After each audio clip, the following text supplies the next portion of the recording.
Hey, what's up guys? It's Zach, and today we're making an illustration of Earl Sweatshirt.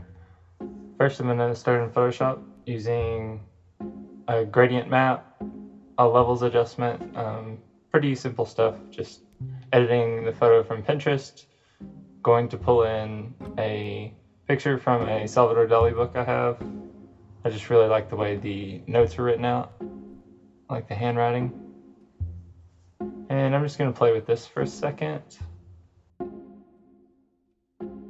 This is something I cut out sometimes, like me playing with things, but I spend a lot of time doing this. Just going to bring the photo into Illustrator now, and I'm going to separate out my layers with my sketch, my black layer, my colors, and then my background. It's pretty much what I do at the start every time.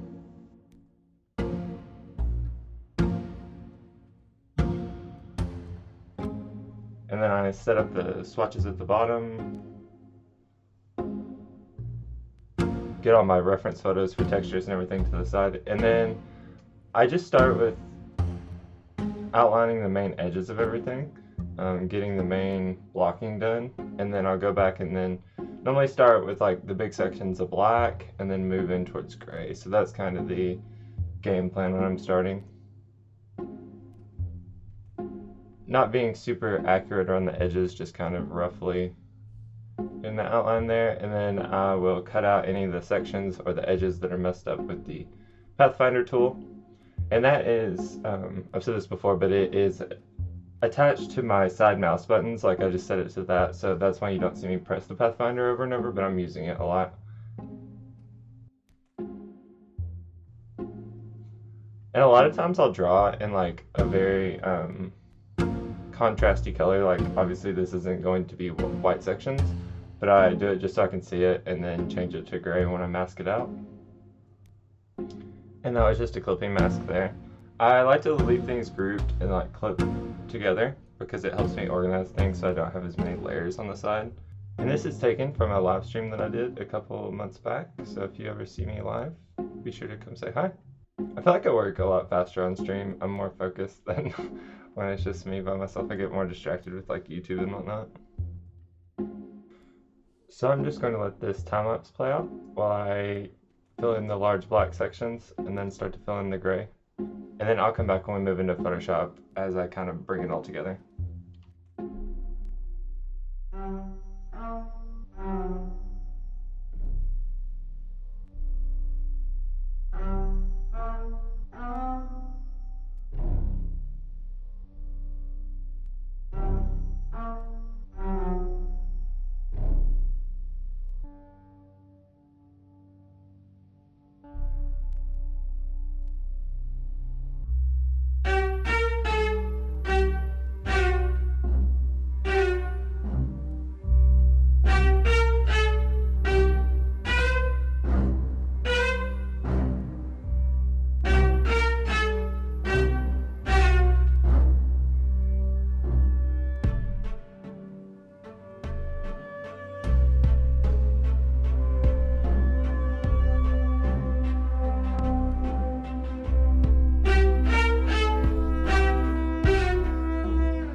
back.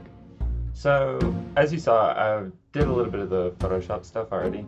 I added the paper texture in the background, and then I'm also just moving around, adding details to each section. This is the part that I can spend way too much time on. It's just all little details of the face, like hair, things like that.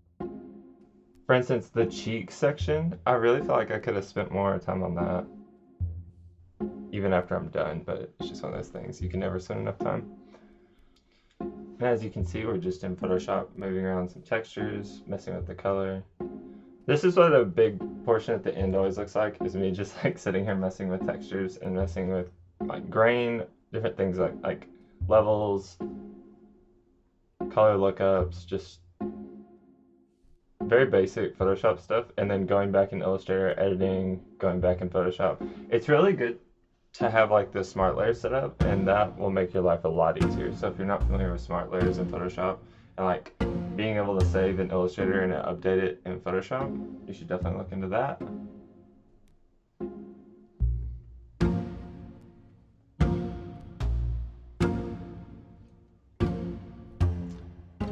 I'm not sure where I got these textures. I got them a long time ago in some like pack I paid for or something. I don't remember. I think it was something I found off Behance, like a texture pack. But yeah, they're really good scans of just old material.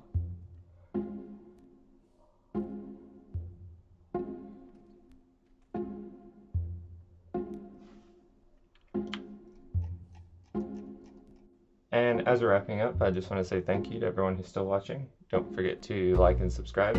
I stream me working Monday through Friday from 9 to like 4-ish. So come over there and hang out if you have free time. Thanks again for watching, and have a good day.